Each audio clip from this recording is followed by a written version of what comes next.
inboard, outboard, sailboat, personal watercraft, or cruiser. Whatever type of watercraft you operate, the first step in safe boating is knowing your boat. Boats are divided into 4 classes by length. A boat's class dictates the equipment necessary to comply with federal and state laws. You measure the length of a boat from the tip of the bow to the stern. Now that doesn't include an outboard motor or a swim platform, unless the platform is a molded part of the hull. Knowing the type of hull you have and its handling characteristics will help you operate the boat safely. There are 4 basic hull shapes. The most common design in powerboats is the deep V hull. It provides the most comfortable ride in rough water, but it may roll or bank in sharp turns. It's also called a planing hull because the boat rides up and glides across the top of the water as you increase power. A common shape for sailboats is the round bottom hull. These boats move easily through water, even at slow speeds. That's why they are also called displacement hulls. They cut smoothly through the water as soon as they get a little wind in their sails. Now, let's look at engine types. An outboard is a complete power unit, including an engine, gear case, and propeller mounted on the transom of the boat. Outboards range in size from under 1 horsepower to more than 300 horsepower. Steering is controlled by swiveling the motor from side to side. Inboard motors are mounted inside the hull's midsection or in front of the transom. Inboards are a 4-cycle automotive engine adapted for marine use. Steering is controlled by a rudder. Stern drives are also known as inboard-outboard because they combine features found on both inboard and outboard engines. Stern drive motors are mounted inside the boat and attached through the transom to a drive unit, which resembles the lower section of an outboard. Steering is controlled by a drive unit that swivels like an outboard. In addition to understanding the handling characteristics of your boat, you also need to know and be familiar with nautical terms that describe its various parts. While the styles and shapes of boats vary greatly, the names of the basic parts remain consistent. That applies to PWCs, personal watercraft, as well, which are classified as inboard Class A boats. PWCs are subject to the same regulations as any other boat, plus a few more specific to PWCs, which we'll look at later. Now, once you're familiar with your boat and boating terminology, you're ready for the next step, preparing to get underway.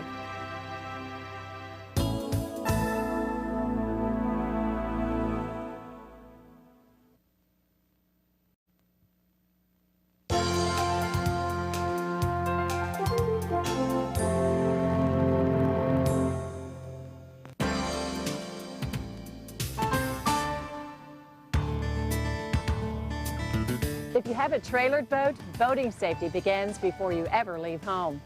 Always make sure your hitch is secure and that your safety chains are attached properly.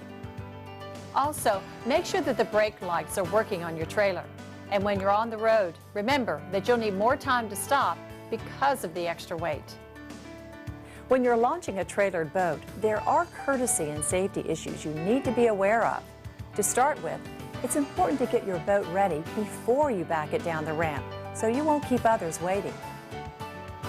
It's also a good idea to disconnect the trailer lights before backing in the water, because burning bulbs can burst if they get wet. When you're launching, back the boat into the water just enough to cover the lower unit and start the engine. If you've got a problem, you can pull the boat out and fix it. But if you just back right in, and then find out you've got trouble, you may just escalate your hassles.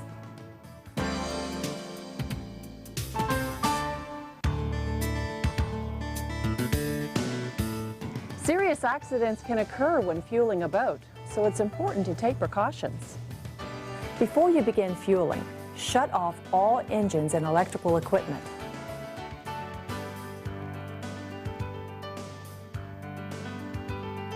When you're pumping fuel, don't fill the tank to the brim. Leave room for gas to expand.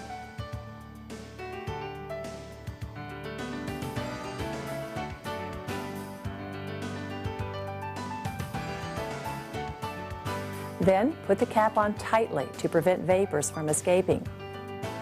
If your boat is equipped with a power ventilation system, turn it on for at least 4 minutes after fueling and prior to starting your engine. This eliminates gas vapors in the bilge. The same basic rule applies to fueling a personal watercraft, but there are some additional considerations for the PWC. Before you start fueling, make sure the fuel selector switch is in the right position. Only use the on position when you're underway. The rest of the time, the switch should be set to off.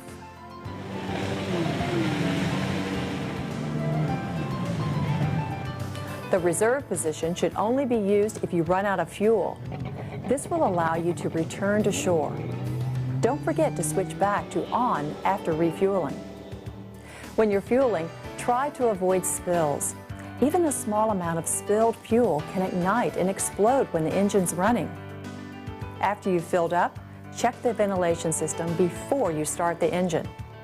Give the engine compartment a sniff to check for gas fumes. And if you do smell gas fumes, find out where they're coming from and get it fixed immediately.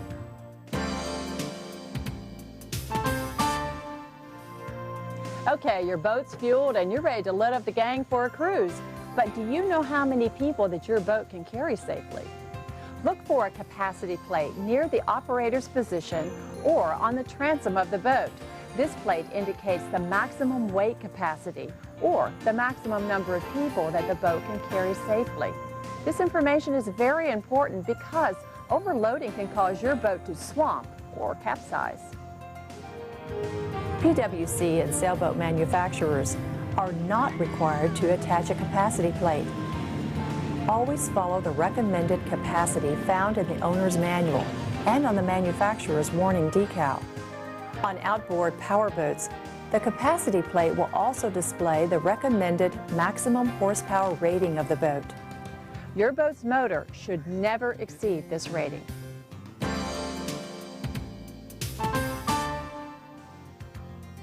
Before going out on a boat, it's always a good idea to leave a float plan with a local marina, a relative, or a friend. In addition to information describing your boat, the plan should list where you're going, the route, and your expected return time. Also, list the number of passengers, their names and addresses, and a contact just in case of an emergency. Okay, now that we're ready to go, we'll look next at operating your boat.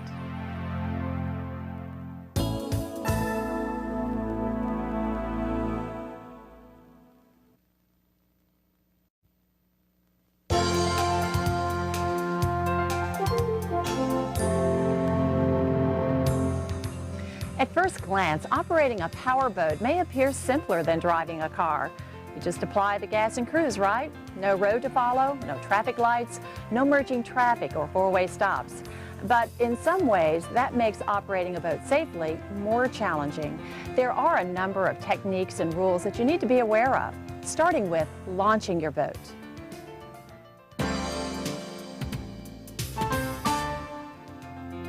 When you're ready to cast off, start the engine and cast off the stern line first.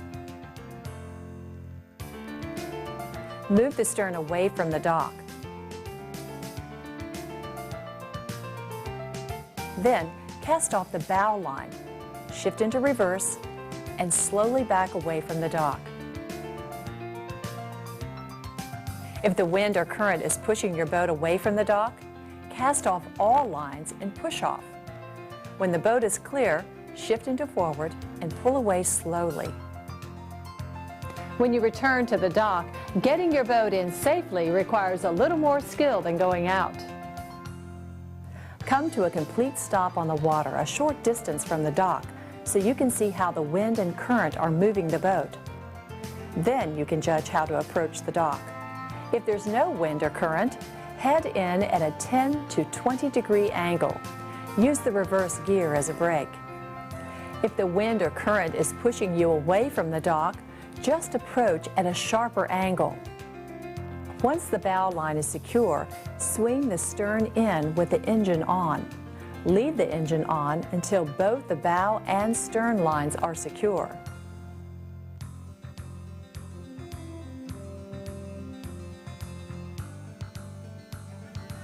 If the wind or current is pushing you toward the dock, approach parallel to the dock and allow the wind and current to push you in.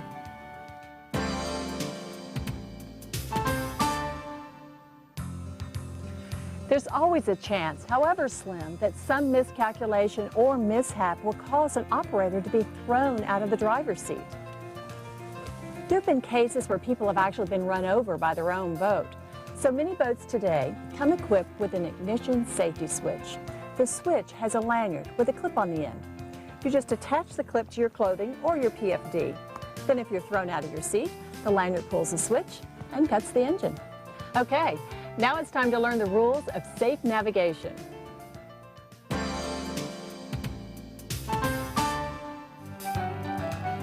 The first rule of safe navigation is keep a sharp lookout at all times for other boats, as well as water hazards, anglers, skiers, and others enjoying the water.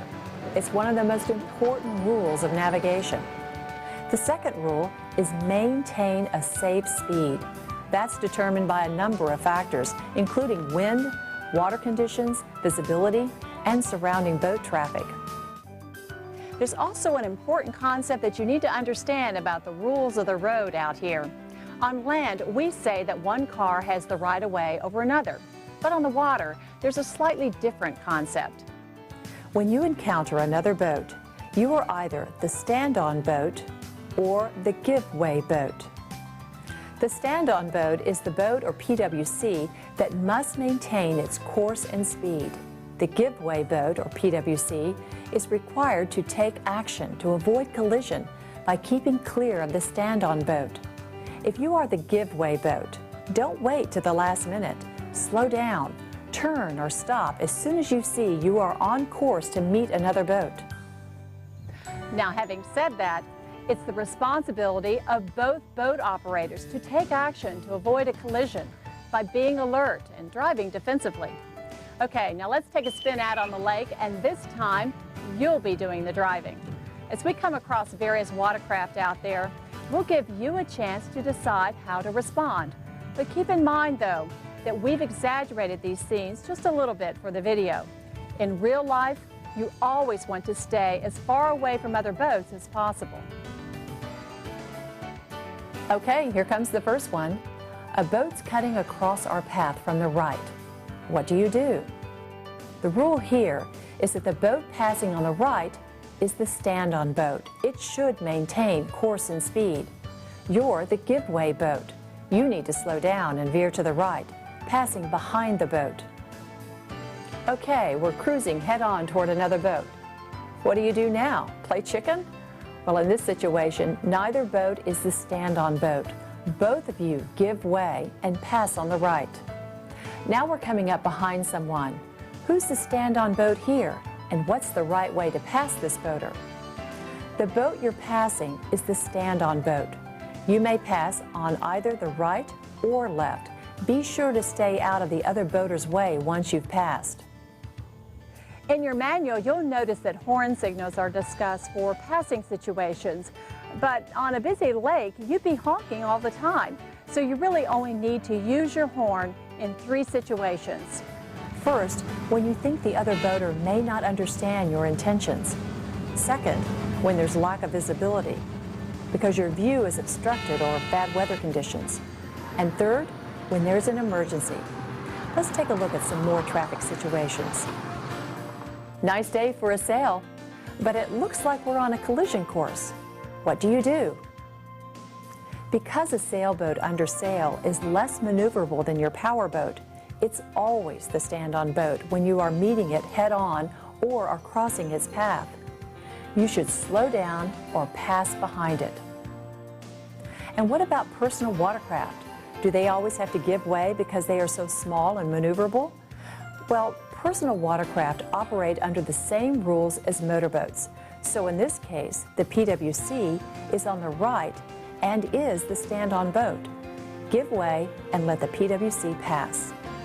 But because PWCs are so exceptionally maneuverable, you need to be especially alert when you're on or around these craft.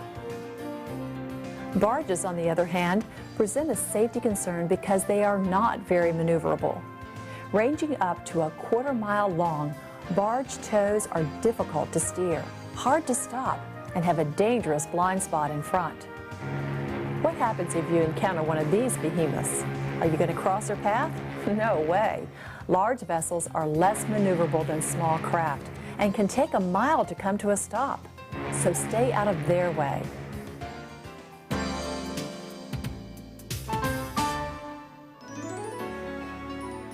No matter where you're boating, the most dangerous time to be out is at dusk and after dark. You know, a major cause of accidents after dark is lack of proper lighting. So if you're boating at night, make sure all of your required lights are working. You'll understand why it's important when we take another run on the lake after dark. But first, let's look at some of the most common night navigational lights for the recreational boater. Side lights are red and green. Red on the port or left side, green on the starboard or right side. The stern light is a white light at the rear of the boat. The masthead light is a white light that shines forward. It's located on the mast of a sailboat or on top of a large power-driven boat. The all-round white light is a white light that can be seen by other boats from any direction. It's also sometimes called an anchor light. Most recreational powerboats will come equipped with side lights and an all-round white light. This satisfies the law for powerboats less than 39 feet long. Knowing the location of these lights is important because they'll tell you which way a boat is headed in the dark, and sometimes what kind of vessel it is. Now let's head back out on the lake and test what you've learned. Okay, a boat's approaching ahead. We see green and white lights. What do you do? Green and white lights are the starboard and stern lights. That tells you a boat's headed across your path from the port side, so you're the stand-on boat and should maintain course and speed. But you still need to be alert in case the other operator doesn't see you or know navigational rules. Now we're approaching a single white light. Do you stand on or give way? Remember, the white light is the stern light. That means you're overtaking a boat, either moving or anchored, and it's the stand-on boat. You can go around it on either side. Red and white lights ahead this time. What do you do? Since the red light is the port light, you know a boat's headed across your path on the starboard side. You're the giveaway boat. Now we're coming up on a single red light. What does that indicate? And what do you do? If you see only a red or green light, it means a sailboat. And you know that you always give way to a sailboat. These are some of the more common traffic situations that boaters encounter. Rules for more complicated situations can be found in the U.S. Coast Guard's publication, Navigational Rules. The address is in your manual. Now, let's look at some navigation aids.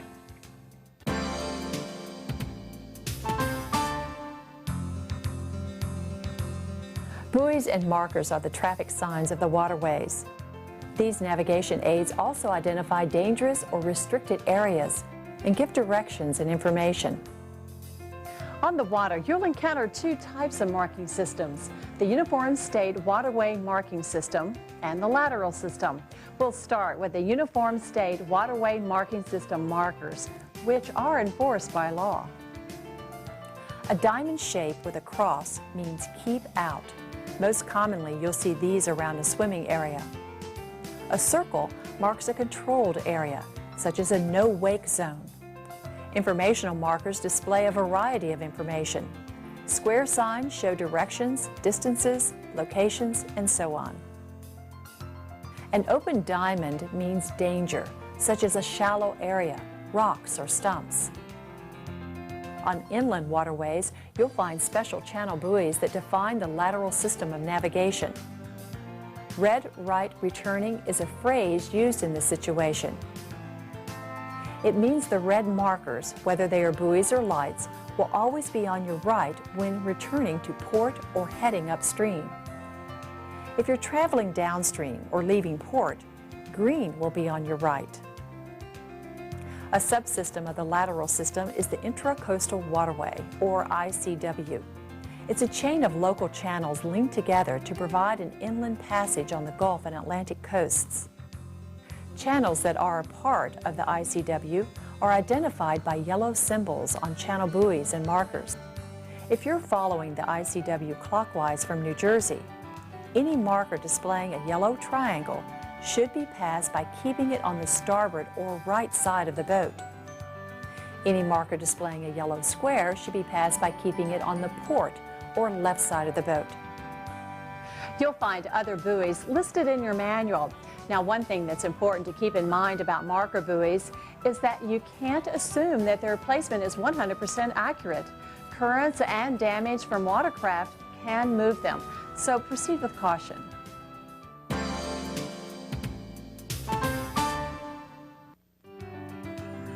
Let's say that you've been cruising a while and you decide to stop and fish or swim or maybe just relax. One thing that you don't want to do is drop anchor in a busy channel. That is an accident just waiting to happen. The ideal place is a well-protected area, preferably with a flat bottom.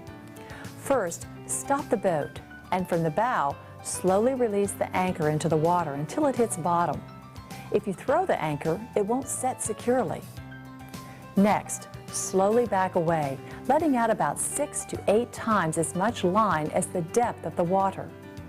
Then secure the line and pull on the anchor to make sure it's holding. Never anchor by the stern. The bow is designed to ride through waves. The stern is not. Now you know why boating isn't as simple as it looks.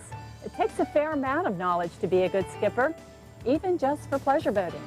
And if you operate a PWC, there are a few more things that you need to keep in mind.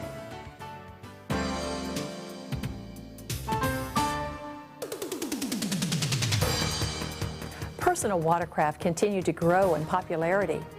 They offer a unique and exciting boating experience. But they also present some special challenges to their operators. Number one is safety. Accidents can happen because PWCs are so fast and maneuverable. It's easy to get in harm's way if you're not paying attention, like cutting in front of another boat. And unlike other boats, it's designed for the operator to fall off and to get back on easily. Here's how it operates. Water is drawn into the pump housing, where an impeller pressurizes the water and forces it out a nozzle at the rear of the craft, pushing it forward. On most PWCs, the nozzle is also the steering mechanism. You steer by changing the direction of the nozzle. For that reason, it's important to remember that you need power to steer. If you allow the engine to return to idle or shut off while you're in the process of maneuvering, like approaching a dock, you'll lose all steering control. You'll just keep going in the direction you were headed before you lost power. Because you know you're taking a spill occasionally, there are 2 critical pieces of safety equipment. First, a PFD is absolutely essential when operating a personal watercraft. Most PWC enthusiasts favor a Type 3 jacket because it's the least restrictive. Second is your safety switch. All PWCs now come equipped with an emergency engine shutoff switch. You attach yourself to the safety switch with a lanyard. If the lanyard is yanked from the switch, the engine will shut off. This safety device is so critical that it's illegal to ride your PWC without it. Some PWCs are designed to circle you at idle speed when you fall off, so it's important that the idle speed is set correctly. Sometimes after a fall, the PWC is completely overturned. When this happens, you need to know the proper way to ride it. Most manufacturers have placed a decal at the rear of the craft that indicates the direction to roll your PWC to an upright position. If no decal exists, check your owner's manual or ask the dealer. With the right procedure, you should be able to right the PWC with little problem. If you roll it over the wrong way, you could cause serious damage to your craft. It's a good idea to practice reboarding with someone else around to see if you can do it alone. Also, avoid riding your PWC when you're tired. Fatigue makes reboarding more difficult. So do strong currents and high winds. Now, let's take a look at some rules regarding responsible and courteous operation. Some people have such a good time on their PWC that they don't realize that they might be getting on other people's nerves. The two biggest complaints against PWCs are noise and irresponsible behavior. In some places, it's gotten so bad that laws have been passed to limit PWC use.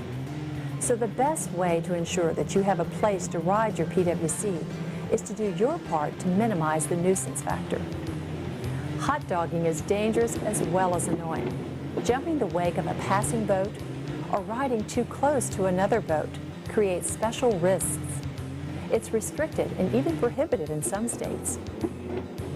One danger with wake jumping is visibility. The boat making the wake may block your view of oncoming traffic and at the same time make you invisible to them.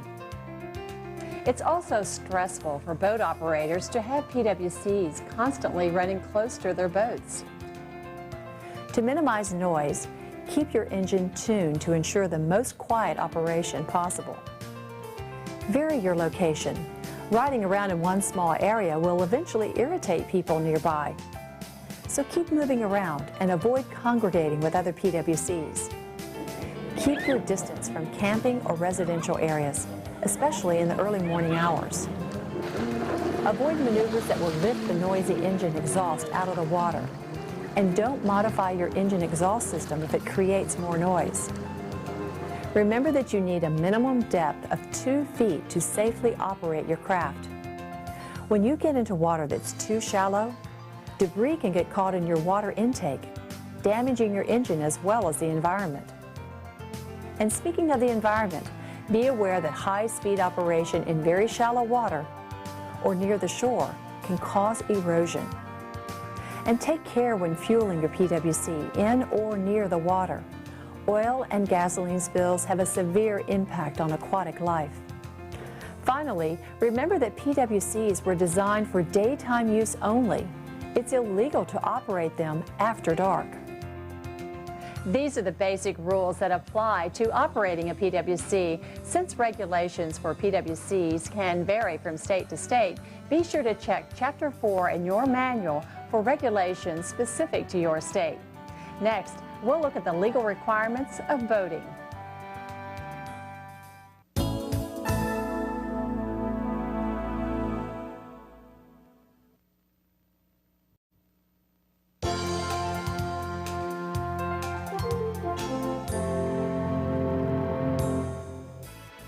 Over the years, the federal government has developed a number of legal requirements to ensure safe boating. In addition, each state has its own set of rules and regulations, including boater education requirements. To make sure you're in compliance with all the legal requirements in your state, it's best to consult your state's boating laws. But right now, let's take a look at some basic requirements that apply across the country. Wherever you live, you'll need to register your boat. You need a certificate of number, also called a boat registration, and a validation decal to legally operate your boat on public waters. According to U.S. Coast Guard regulations, the number must be placed on both sides of the bow, using block letters at least 3 inches high. Letters must be separated from numbers by a space or hyphen, and no other numbers can be displayed on either side of the boat. The decal must be placed in line with the number.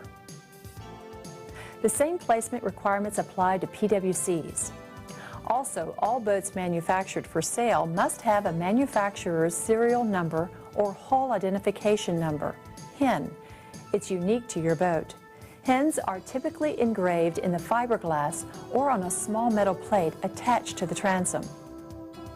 You know, it's a good idea to record your HIN number and store it away from the boat so it can be handy if warranty problems arise or your boat is lost or stolen.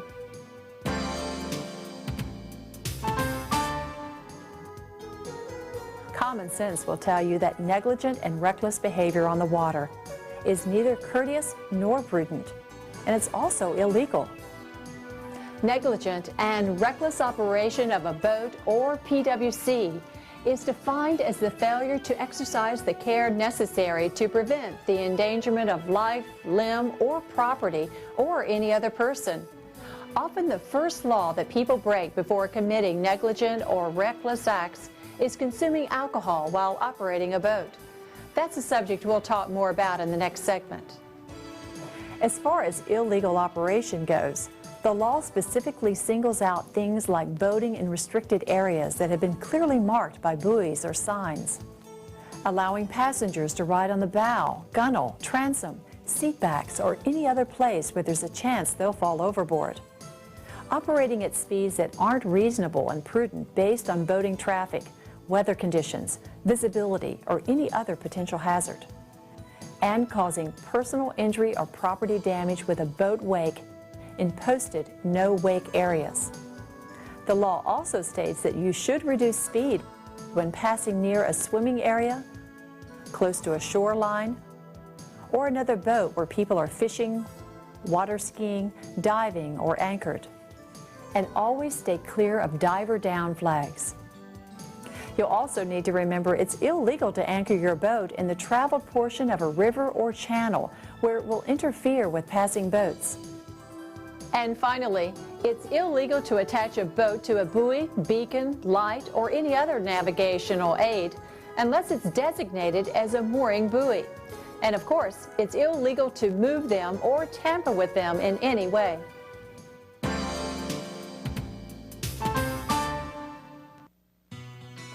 One piece of equipment that every boater is required to carry is a U.S. Coast Guard approved personal flotation device, or PFD.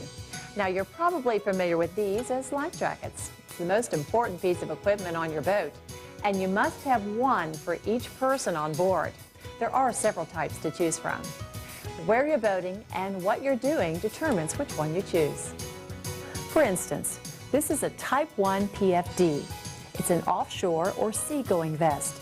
It'll keep your head up when you're unconscious, even in rough water. Type 2 is designed for calmer inland water, like lakes. It'll keep your head up as well. PFDs are mandatory for skiers in most states, and you'll see a lot of them wearing one of these Type 3 vests. Type 3 vests are also preferred by fishermen because they allow freedom of movement. PFDs are also mandatory for anyone operating a personal watercraft. Type 3 is a good choice. Some people say they don't wear their PFDs because they're too hot or too bulky. Well, that's not an excuse anymore with this inflatable Type 3 PFD. You put it on just like any other life vest, but it doesn't inflate until you pull this cord, because you do have to pull the cord. This kind of PFD is not a good choice for activities where there's even a small chance of being knocked unconscious. Activities like riding a PWC or water skiing.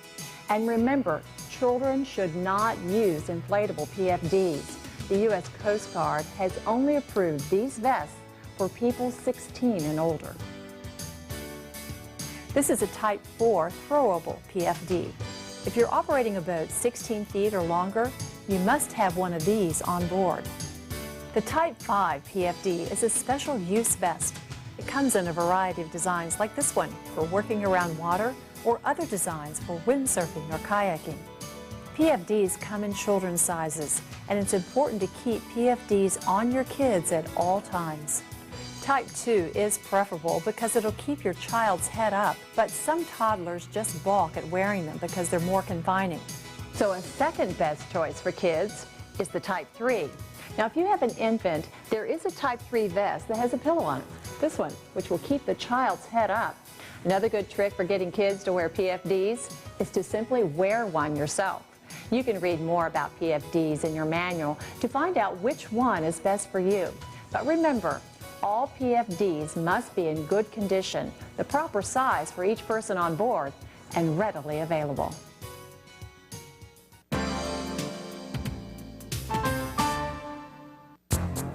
The next priority for all boats is a fire extinguisher. Why is that important? Take a look at this. A sudden fire, particularly one that breaks out in an engine compartment, can literally devour a boat if unchecked. In a matter of minutes, it can burn right down to the waterline. That's why every boat, and that includes PWCs, must have a fire extinguisher. Always check to make sure it's in working order and that the locking pins are in place. And of course, be sure to keep it where it's easy to get to, just in case of an emergency.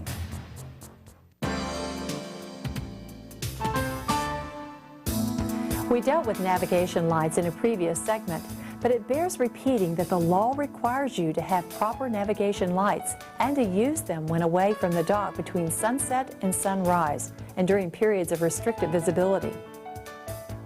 You're also required to use an all-round white light between sunset and sunrise whenever you're adrift or anchored away from dock. To find out which lights are required for your boat, refer to Chapter 4 in your manual.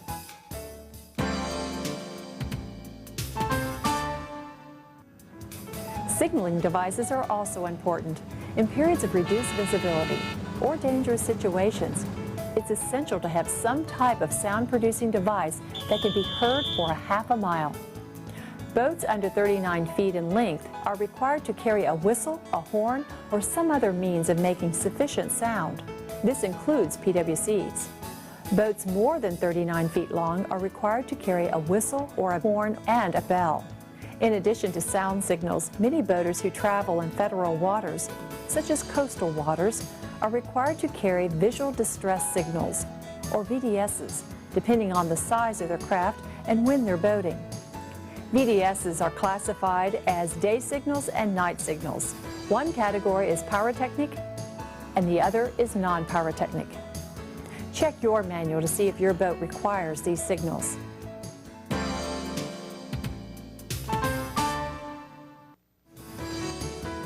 One of the reasons we like to get out on the water is to get away from it all. The scenic beauty of a lake or coastal waters is relaxing and renewing. So we all have to be vigilant in keeping these environments as pristine as possible. And there are a number of state and federal laws designed to support that effort. It's illegal to dump untreated waste, oil, or trash into the water, and for good reason. Trash can injure swimmers and wildlife and can plug engine cooling water intakes. Plus, it's just unpleasant to look at. Sewage is harmful to people, aquatic plants, and animals. If you have a galley or toilet on board, you must have a wastewater holding system to prevent the discharge of waste products into the water. And if you have a recreational boat with installed toilet facilities, it must have an operable marine sanitation device, or MSD, on board. If your MSD is fitted with a Y valve to direct the discharge of waste, it must be blocked so that no waste can flow into the water. Instead, the waste must be collected in a holding tank and emptied only at a pump-out station. There are a number of other requirements for safe boating, ranging from U.S. Coast Guard approved flame arresters to factory-installed exhaust manifolds that are covered in your manual.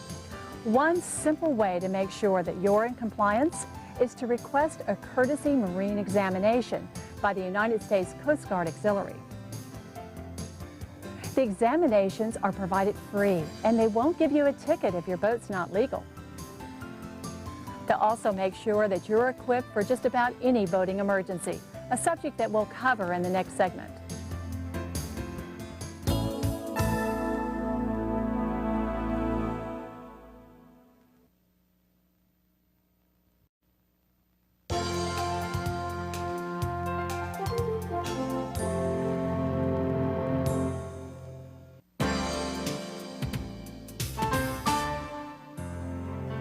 Cruising the lake on a beautiful day, no one really thinks about boating accidents, but they do happen, and all too often, they're fatal. Most boating fatalities occur in open boats on inland waters in the afternoon when the weather and visibility are good. Falling overboard, boat collisions, and capsizing or swamping are the three major causes of fatalities. People fall overboard and sometimes drown when they're sitting on the gunnel, standing up, or leaning out from small boats. Virtually all these fatalities could be avoided if people would just wear their PFDs. Boating collisions, like auto accidents, occur because people simply aren't paying attention or they're driving recklessly. Capsizing usually occurs when a boat operator takes a sudden or sharp high-speed turn. Swamping is often the result of overloading or boating in hazardous weather conditions. One of the best ways to eliminate or minimize the impact of emergencies is to practice risk management. Simply put, it means to recognize dangerous situations before they happen and take steps to prevent them. It also means being prepared to deal with an emergency if one occurs. And the number one risk management step you can take is to avoid drinking and boating. Frequently, alcohol is a contributing factor in all the accidents we just discussed. It's also a factor in about 1/3 of all fatalities.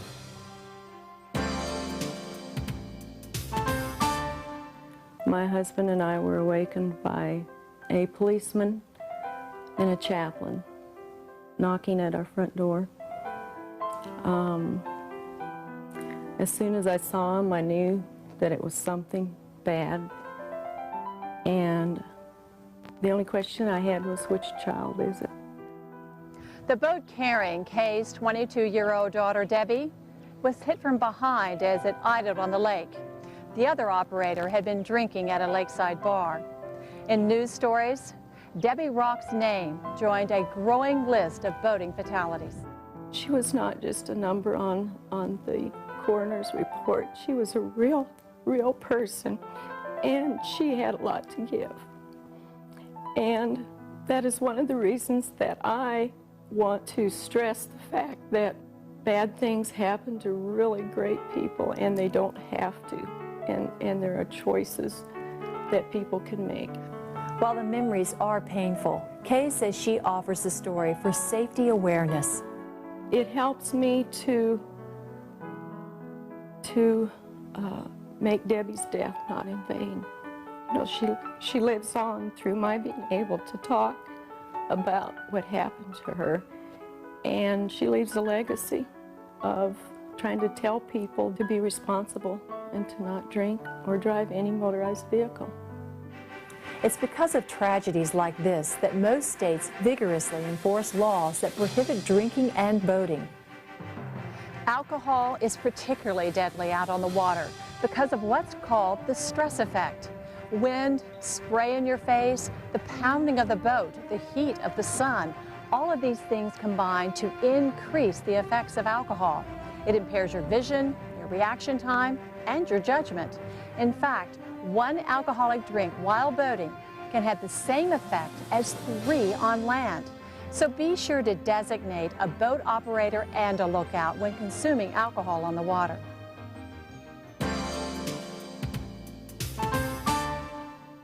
Every now and then you might encounter someone who's in trouble on the water. Often people just have engine trouble. But it might also mean pulling a stranded boater out of the water or getting help in more serious emergencies. Most people are naturally inclined to stop and render aid. When there's serious injury involved, it's the law. If you're involved in an accident yourself that results in death, injury, the disappearance of someone, or property damage exceeding $500, you're obligated to report it as quickly as possible. A number of accidents occur each year right at the dock. In the process of boarding or loading a boat, people lose their footing and end up in the water. Following the reach, throw, row, go rule could save a life. If the victim is within arm's length, kneel or lie flat on the dock and reach for the victim's hand or wrist and pull him to safety. If the victim is too far away and a boat isn't handy, throw the victim a PFD or anything else that will float, and try not to hit the victim in the process. If a boat is convenient, row to the victim, then use an oar or paddle to guide them to the stern. Let the victim remain in the water while holding to the stern as you paddle to shore.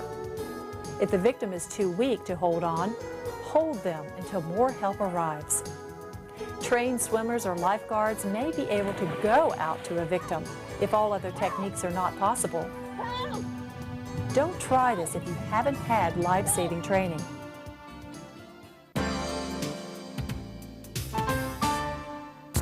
Many boats have burned to the waterline needlessly. Either the boater failed to have a fire extinguisher on board or simply didn't know how to deal with a fire. If your engine catches fire while your boat is underway, turn the bow into the wind and stop the boat. If you aren't wearing your PFD, put it on. grab your extinguisher and aim it at the base of the flames and sweep back and forth. Remember, never use water on a gasoline, oil, grease, or electrical fire. You see, water will spread a gas fire and will act as a conductor for electricity.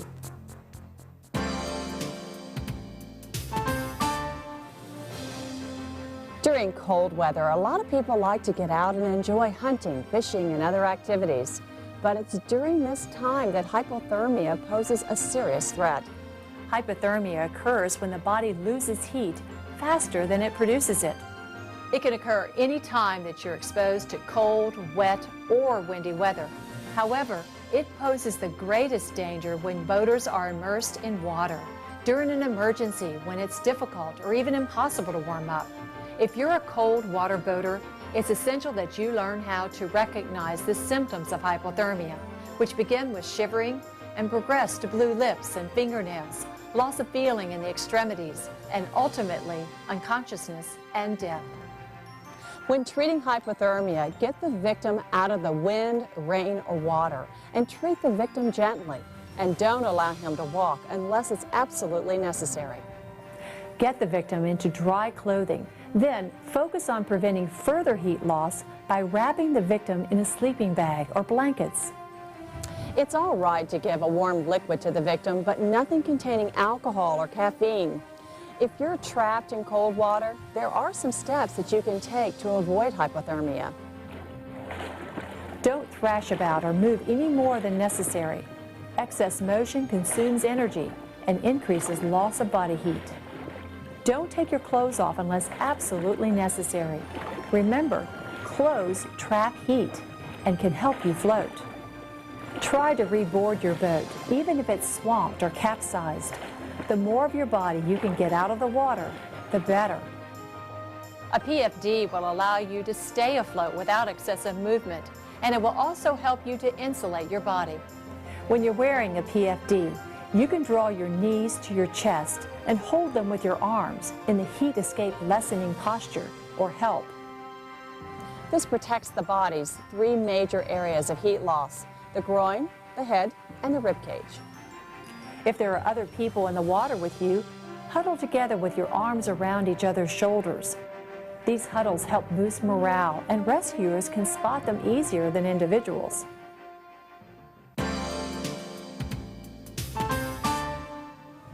One way to avoid risking hypothermia and other disasters is to keep a watchful eye on the weather.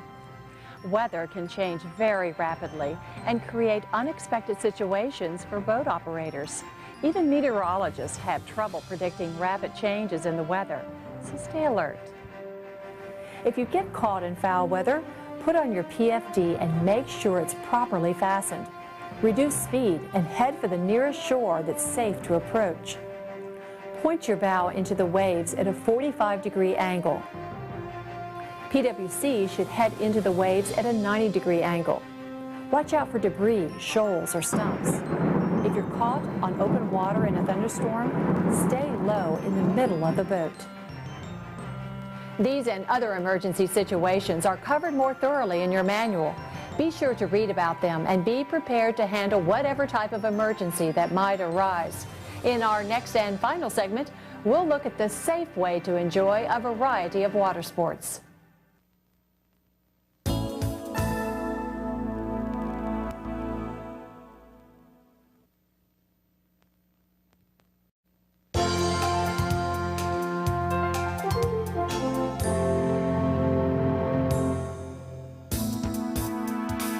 There are a lot of activities to be enjoyed on the water, from skiing to windsurfing, but each one has unique risks.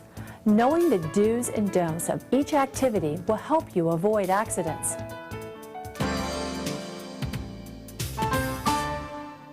Pulling someone on skis may not look tricky, but there are several things you need to be aware of to do it safely. To start with, you'll need at least a threesome to go skiing. It just makes good sense to have an observer on board, and in many states, it's required. Skiing takes a lot of room, so pick an area that's not congested. Stay clear of beaches, docks, and swimming areas. It's also a good idea to check out the area ahead of time for hazards, such as shallow water or obstructions. a personal flotation device is a must for skiing.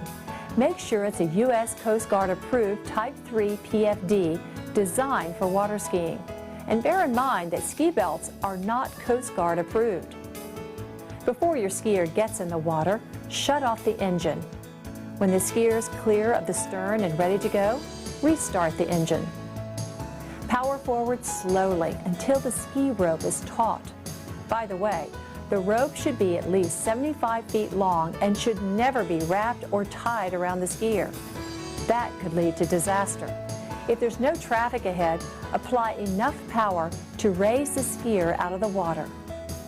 The skier is the one who determines cruising speed by using hand signals. Thumbs up for more speed, thumbs down for less speed. You'll find an illustrated list of these and other simple hand signals in your manual. If you need to turn the boat, let the skier know with a hand signal. You'll need to be especially alert when you're towing a skier.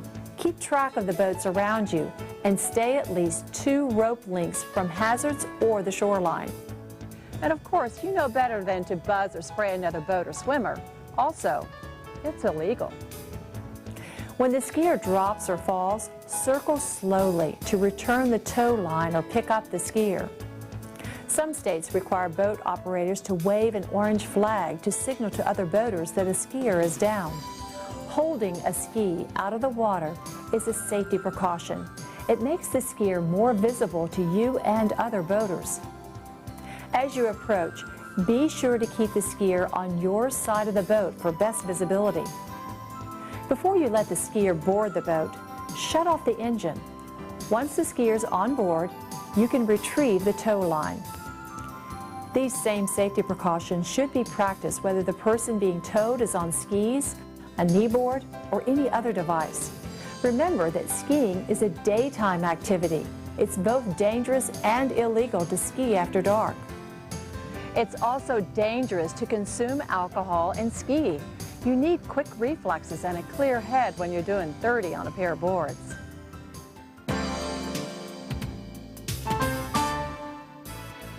Sharing the fun of your PWC with your friends and family is all part of the boating experience. But when you're operating a PWC, you have a responsibility to your passengers.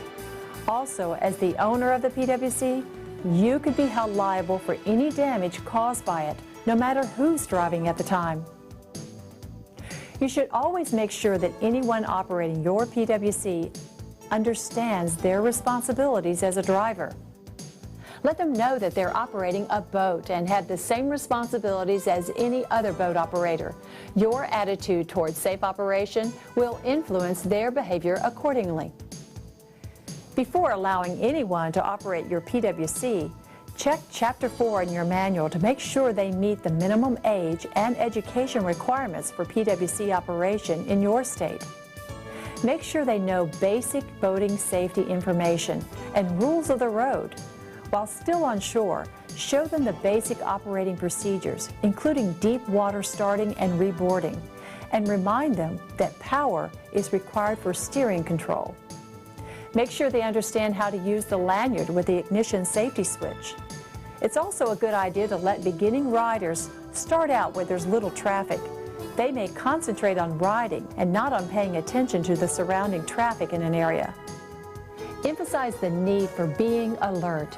If you'll take care of these basic responsibilities, you'll ensure safe and enjoyable use of your PWC.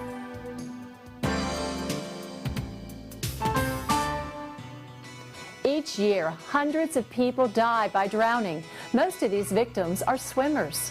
If you decide to take a swim when you're out boating, remember that it's almost impossible for boat operators to spot you, especially in waves. So stay close to your boat and stay in a protected or low traffic area, and know your limits.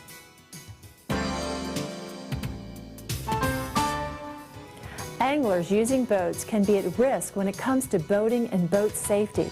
That's because anglers are focused on catching fish and not boating for boating's sake. Sometimes this leads to boating ignorance, carelessness, or both. So if you're primarily an angler, remember to follow all safe boating rules and regulations and wear your PFD.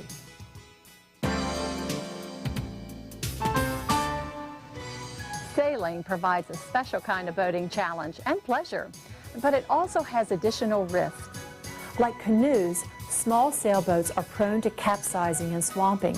Falling overboard can be common. For that reason, sailors should always wear their PFDs and pay attention to the water temperature. Capsizing in the early spring, fall, or winter involves the risk of hypothermia. Anyone interested in sailing should take a certified course from organizations like the American Sailing Association before setting out on their own.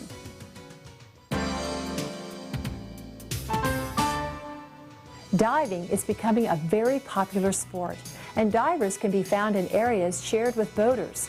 As the sport's popularity increases, it becomes more important for both boaters and divers to take special precautions. At minimum, you should be able to recognize a diver down flag and stay the legal distance away.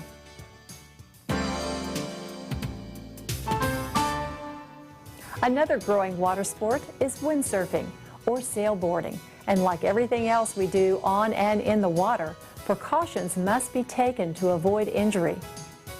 Wear a personal flotation device, even if it's not required. You'll be taking plenty of spills, especially in the beginning, and fatigue will sap your ability to stay afloat without a PFD. Wear a wetsuit to avoid hypothermia if water temperatures are below 65 degrees. And be especially alert at all times for boats and hazards. Be sure to consult your manual for further safety tips on all these water activities.